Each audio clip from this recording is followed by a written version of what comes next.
Well, it appears the August market is continuing to trade here into September as we wait not only for options quadruple witching on Friday of this week, where we have options, futures, everything expiring at once, which happens again only 4 times a year.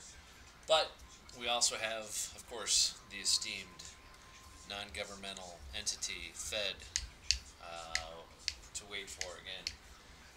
Talk about a interventional market. I don't know about all you traders out there, but I'm frankly pretty tired of hearing the Fed every day for the last 2 years, and it's getting old. Let's recap what we did today. We've been long natural gas since August 30th. We picked up some contracts on August 30th in the 558 range. Today we pushed off 3/4 of the position. We sold a little bit at 618 and a little bit at 642. Closed at 647. I'm holding a quarter. I would buy back natural gas if we get any dip. But that was about a 13% move we got in less than 2 weeks. So I was more than happy to let the trade stand and pull off 3/4 of my position again. I'll look to buy back in the 580, 575 area on natural gas is where I would be a buyer again. We've got natural gas, the report coming out tomorrow, 10:30 Eastern. So that was another part of the reason into this strength. Oil was up big today. We talked, since we're talking about gas, oil was up huge.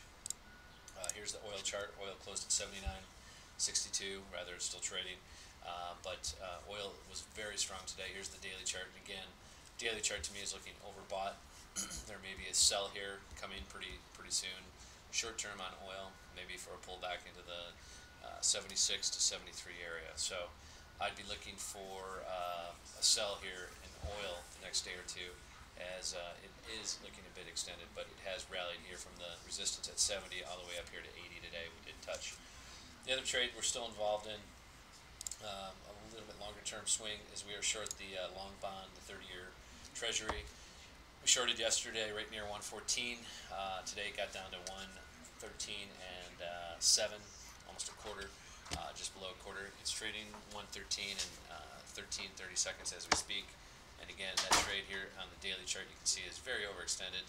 Technically, it hasn't been behaving, but I think over time this should come in and it should pull into this 112 and a half to 110 and 3/4 area is where I would be a looking to buy and cover that.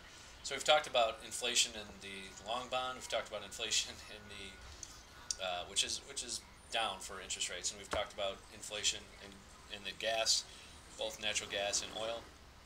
Let's also take a look at some of the commodities again, because here we are talking about the Fed every day and how much the Fed is concerned about deflation when they should be, again in my mind, concerned about inflation. Here is wheat. Wheat hit almost $9 today. I don't know if we've ever been. I've never actively traded wheat, but I don't know if we've ever been to $9 wheat before, if ever. So I mean, here's a monthly chart on wheat, and you can see we've gone entirely parabolic. Why is this? I think, quite frankly, it's possible the Chinese are hammering the dollar and putting their money to work in commodities. It's highly possible. I don't know what the Chinese are doing, but you take a look at the dollar here. So we're talking about inflation, and again, I think this is what the Chinese could be exporting inflation right now. I've heard other folks talk about this, but your dollar is trading down here at 79.42, a new low on the move. Here you are. Here's the dollar. New low on the move on the DX, 79.42, and we've got wheat up, we've got corn up, we've got oats up. Here's the oats chart. I'll bring that up here real quick. We've got gold hitting 722 or so yesterday. Here's the oats. Oats have rallied. I mean, these are monster rallies that you're seeing right now, and unseasonably strong rallies, into the fall months here in oats and corn and wheat. So what's going on? I don't know, but it's a very strange market. We've got inflation rampant. Housing, as far as the stocks are concerned, continues to go down. The DJUSHB looks like the housing index is just waiting for the Fed. They closed down at 368 today, down another 1%. Again, 368.32 is our closing on index. Here's the housing index. That is a new, pretty much a new low on this move. Also, it's not extreme, but we continue, I mean, really for the last 3 months to just grind along the bottom. And RSI is low, and we're setting new lows, but this thing continues to go lower and lower and lower. Now, an interest rate drop would probably get a reactive rally, and that's part of the reason why I'm buying the XHB right now. So, again, think about that. The XHB, everybody hates it right now. Interest rates, we all know, or at least everybody thinks they're going to lower the rates. I don't know what they're going to do, but I'm playing for a little bet there that the lowered rates will get a reaction rally in the housing sector. Now let's take a look at gold again on the big picture here. Gold is just gone crazy. It's 720 as we talk here on the close. We had drawn this line a long time ago on the breakout line, and you can see as soon as we hit it, bam, we got that big candle. Last Thursday was a day that I took off, and you can see that big candle on gold. We finally broke out, and I was saying back here this summer, gold was probably a buy in the 650s. It had that run up here. Had another time to buy it here in the low 650s, 660s. So gold is giving you plenty of opportunity to get in. Now you're looking a little overextended to me on the daily chart. Gold should pull back. Can it keep going? Absolutely. Will it? I doubt it. I'd be a buyer maybe in the high 600s, low 700s. Let it pull back 2 or 3%.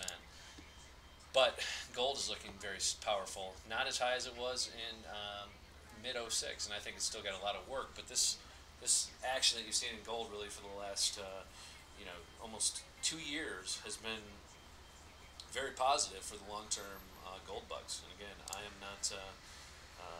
I think everybody should own some gold, but not entire portfolios of it. I'm not an end-of-the-world guy. But there is a place for gold in every portfolio. The other thing I wanted to bring up here today, VIX was very. I mean, the movement today again was very slow in the markets.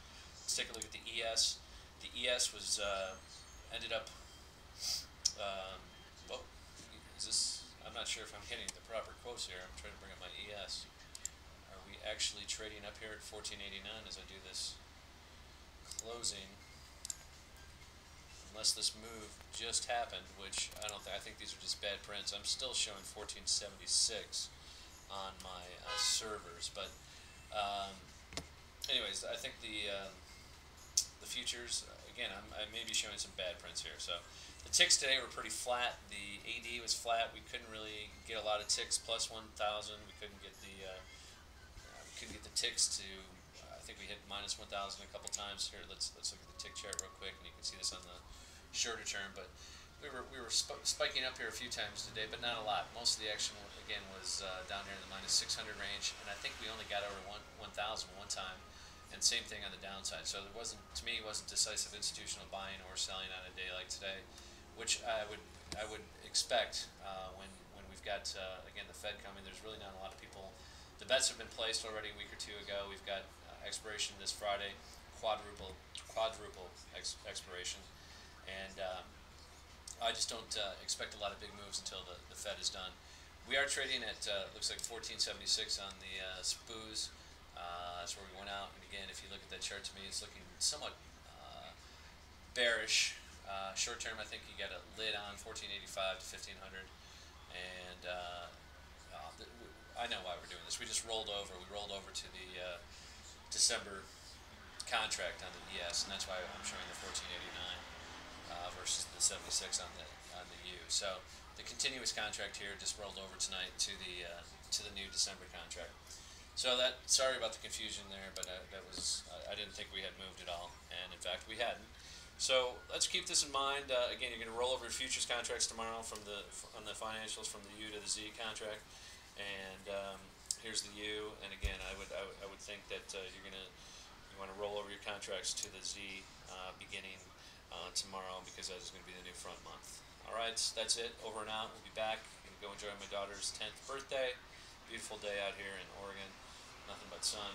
It's mid-70s, gorgeous day. Enjoy the fall, and we'll talk to you tomorrow.